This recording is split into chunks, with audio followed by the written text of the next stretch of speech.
Welcome back to the channel. Today we're going to talk about everything I wish someone would have told me about fishing rods when I first got started into bass fishing. So whether you're just learning about bass fishing and trying to learn more stuff about fishing rods, or have been bass fishing for years, today's video is going to be very beneficial and you'll learn something along the way. So stay tuned and let's get right into it. So as I mentioned in today's video, we're going to talk about fishing rods. When you go into a tackle store, you'll see there's a million different rods to choose from, different lengths, action, power, different materials and brands. So we're going to break it down really simple to help you choose the right fishing rod while you're in the store for the type of fishing that you like to do. So what we're going to do is we're going to talk a little bit about the materials that these rods can be made out of and what that will do for you, the lengths and what those will do for you, and then we're even going to get into the difference between action and power because they're both very important, but they're often confused between anglers. And then lastly, we're going to talk a little bit about the difference between spinning and casting, but we're not going to focus too much on the reels today, just the rods. If you'd like to see this video on reels as well, go ahead and comment down below and I'll do a video explaining everything about fishing reels as well. So for starters, let's talk about materials that these rods are made out of. Now there's basically three types of material that these rods can be made out of, but they can be tweaked in different ways to perform differently. So you're going to have your pure graphite fishing rods. That is probably the most common one available today. You will also have fiberglass fishing rods. These are typically a lot thicker and heavier than a graphite rod and less sensitive. And the last type of rod material you'll see on a shelf is a composite rod. And what a composite rod is, it can be two different things. Either the rod entirety will be blended between graphite and fiberglass in different layers as they roll it together to make the blank, or it'll be like a 50-50 split or a 60-40 split on the rod where like the butt section might be pure graphite and the tip might be pure fiberglass or vice versa. That'll be a composite rod where it's a mixture of both in the makeup. So let's start with talking about your pure graphite rods. This is going to be the one you're going to most commonly see in the stores and probably the one that you're going to buy most often for what you're going to do. This is a well-rounded rod for everything that you're going to do because it's very sensitive and they're very lightweight. The way that they're made, most of these rods will weigh between 3 and 5 ounces. They're very light setups depending on what you buy. The big thing to pay attention to when you're buying a graphite rod is what type of graphite they're making it out of. So you can get two different types of graphites. They're either rated in the IM type of graphite, so an IM6, an IM7, an IM8, and so on, or they'll be in the Torre category, so like a Torre 45 million modulus graphite or a 54 million modulus graphite. Essentially, all you need to remember is the higher the number, the better the quality of the graphite. So if you have an IM6 rod and an IM8 rod, the IM8 is going to be more sensitive, more lightweight, and better quality graphite because they're using different materials in that rod. Not saying the IM6 is a bad rod because the number is lower, but it's just going to be a less sensitive rod. So besides price, what are some other reasons why you might not want that super high modulus graphite every single time? Well, the biggest reason that you don't want to just buy IM9 rods every time you buy one from the store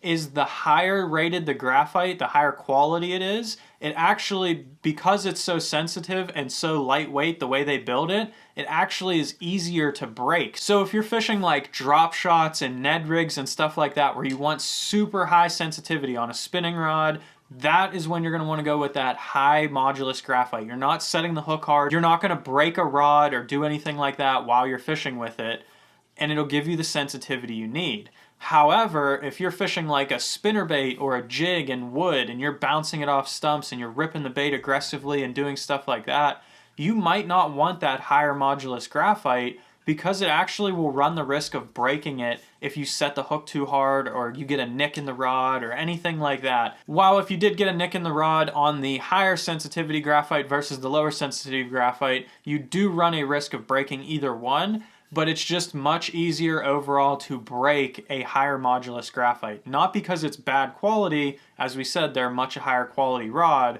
just the way that they are made and the material that they use makes it more likely to break. Now when we jump into our composite rods, these are going to be perfect for fishing crankbaits, chatterbaits, anything that's like a moving bait with treble hooks. These work excellent for that. solely because what these will have is more flex in them. That's what fiberglass does. It flexes more than graphite. So they'll have a much more forgiving bend throughout the rod. And we're going to talk about that here shortly in action and power, so we'll get to that in a minute. But these are going to be a more durable rod. The more fiberglass you have in the rod, the more durable they are. I know you guys, you've probably seen an ugly stick before. They are made out of fiberglass and they're pretty much indestructible. They're 100% fiberglass though. The problem is the more fiberglass you have in the rod, the less sensitive it's going to be. So you would not fish jigs or Ned rigs on a composite rod, or definitely not on a full glass rod,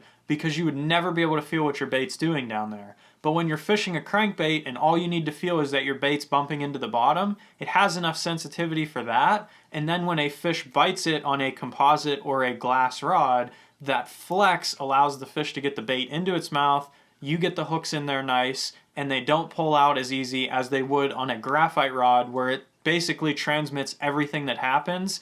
You can set the hook a little too early on some of those reaction baits with a graphite rod. So let's talk about some lengths real fast and what you need to remember about these. When you go into a store, you're going to see a ton of different rod lengths, everywhere from 6'6" all the way up to like 8-foot rods for bass fishing. The most common sizes that you're going to find are around like the 7-foot range, but you'll find that different rods can do different things for you. So I fish a variety of lengths in my rods. Essentially, what you need to remember is the longer the rod, the longer you can cast. The shorter the rod, the more accurate you can cast. So a 6'6" rod can be very accurate, while a 7'6" rod can bomb a crankbait out there so much farther than a 6'6" rod can.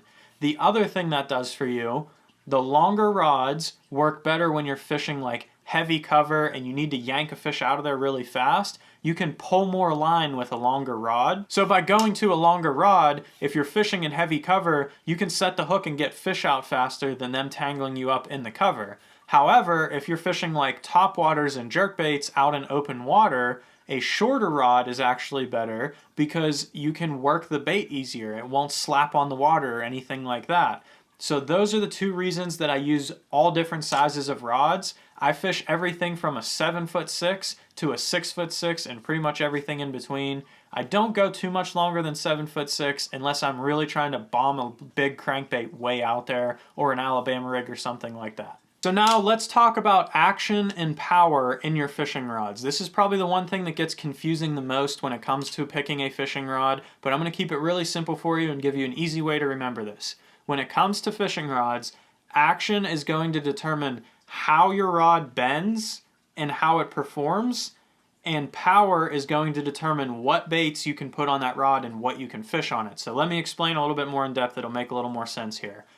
Action is going to, like I said, determine how the rod bends. And what I mean by that is a fast action rod will typically bend about 30% of the way down the rod. So a third of the rod will actually bend, and then it will shut off into backbone the rest of the way through the rod. A extra fast action rod would be like the first 20% will actually bend, and then backbone the rest of the way. A moderate action rod bends about 50% of the rod, and the rest of it is just shut off in backbone. Typically you don't see a moderate action rod unless you're actually looking at glass or composite rods like we talked about. So then when you look at the power will determine how stiff the backbone is on the rod and what you can fish. So this is a medium action spinning rod. It handles baits from like 1/8 of an ounce to 3/8 of an ounce. So basically your Ned rigs, your drop shots, your stuff like that. Where if you took an extra heavy fast action rod, they would bend in the exact same place on the rod, but it would have a much stiffer backbone to it, so it can handle heavier lures like a 2-ounce punching weight or something like that. So when you pick out a rod, you want to determine what type of bait you want to fish with your rod. If you're fishing crankbaits, what you would first want to do is look for a rod with a moderate action or a moderate fast action. That's going to have that bend in it that you need to fish a crankbait. Then you're going to pick the power of that rod, because they'll come in a medium heavy, and a heavy power in that moderate fast action. You'll pick the power based on the size of the crankbait you're going to fish. So if you're going to fish 1.5 square bills, you'd want to go with the medium action. if you're going to fish 6XDs, you might want to go with the heavy action, because that will actually control what baits you can put on that rod and have it perform properly. And then on the opposite end of the spectrum, the more sensitive I want my rod to be, the faster the action I want. So if I'm using a drop shot rod, typically I want it either fast or even extra fast action if I can find it. That extra fast action will transmit everything right to your hand. That tip will feel everything. It doesn't bend much, but it immediately tells you everything that your bait's doing down there. So if you're fishing a drop shot, you can feel everything on those faster action rods. If you used a slower action like the moderates, you wouldn't be able to feel anything because the rod would be flexing too much. You wouldn't really know what's going on. You don't get that crisp feel of, is that a rock? Is that sand? Is it a brush pile? That's the stuff that comes with the faster action rods. But that's not good for a crankbait because, like I said, you can set the hook too early and pull the bait out of the fish's mouth. Then, like I said, you would look at your power. If I'm fishing Ned rigs, I might go with a medium light spinning rod. If I'm fishing a Texas rigged worm for bass under a dock or something like that, I might go with the same fast action rod, but I might pick a medium heavy to be able to get those fish out of the cover and get them into the boat before they tangle me up underneath the dock. And lastly, let's talk about the difference between a spinning rod and a casting rod when you're choosing these out. The first thing you're going to notice with a spinning rod is it will not have a trigger grip like a casting rod does. If it has the point on the bottom, it is a casting rod. If it does not, it is a spinning rod. The second thing you'll notice is these guides on a spinning rod extend way down further than casting rods do because a spinning reel dangles off the reel seat further, so the line has to come off the spool and go through this first guide to keep going. And if it was too short, it would not perform properly. So that's how you can tell if it's a spinning rod, if it's not obviously marked. And then what a spinning rod is going to do for you over a casting rod is allow you to fish light baits better. It's hard to cast a bait caster sometimes, especially if you're just getting into fishing. So a spinning rod will allow you to cast light baits much easier. So I fish Ned rigs, drop shots, anything finesse on a spinning rod. I fish small swim baits on a spinning rod. And then pretty much anything over a 1/4 ounce, that's when I'll start going to a bait casting rod because it gives you more power and more control if you have a properly weighted bait on your bait caster. It's much easier and accurate to cast than it is to cast a spinning rod. So now when we're looking at a casting rod, again, the first thing you're going to notice is it's going to have this trigger grip on the casting reel. That's how you're going to hold this once you have your reel actually on the rod, and it gives you control over the rod. The other thing you're going to notice is very small and short guides because a casting reel is much lower profile to the rod itself. It doesn't have to travel as far down the rod blank to go through this guide. So they can be much shorter and it controls the line a lot easier, which makes it more accurate and easier to cast, which we just talked about with the spinning rod. This gives you so much more control when you're fishing baits. That's why flipping and pitching is so popular with a bait caster. Nobody even attempts it with a spinning rod because it would be near impossible the way that they're set up to fish. It has no control. The other thing that casting rods do is they can be made in much heavier actions and much easier to control. So this is a 7'6" heavy action rod. It only weighs like 4 ounces. I put a 6-ounce casting reel on here and I got a 10-ounce setup that I can literally pull a bass out of a super heavy mat with and put an 1.5 ounce weight on here and be able to cast it into a spot this big.